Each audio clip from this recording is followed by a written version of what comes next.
交通部長陳世凱今早起也因為這高鐵慢分無法度準時到立法院開會。今仔日呢是對這民國96年高鐵通車以來，因為設備過樣造成上嚴重的慢分事故。雲南會也證實講，這個路段因為號誌異常了後，電子連鎖系統就啟動這保護機制自動停駛，或者列車無法度通過這個路段。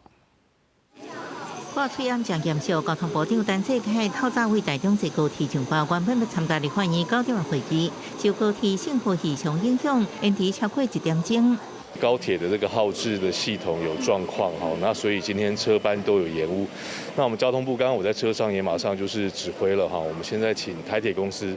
來增加一些班次。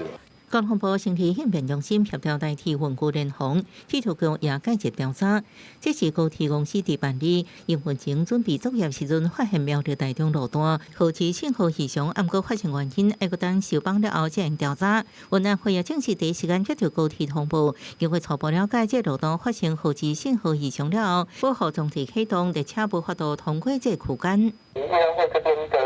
做法就是，我們會持續關注高鐵公司後續。包括它的號誌檢修、原因釐清，還有改善運作的情形。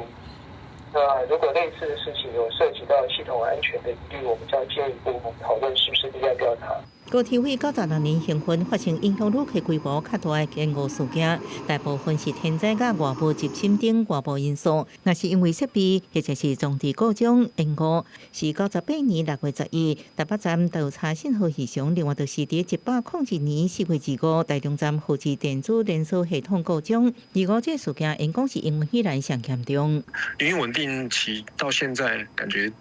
的確比較少這種狀況，所以高鐵的確要看看系統是因為老舊呢，還是維修的問題。101年台中站號誌電子連鎖系統故障，事後監察院調查報告指出，台中路段遭到鎖定，列車無法度用正常模式行。電子連鎖系統的作用就是用防止列車進入無安全區間，導致事故發生。鐵路局強調，伊要求台鐵公司查明25信號異常原因，檢討設備更新甲風險管控機制，會依照調查結果要求高鐵公司改善。記者綜合報道。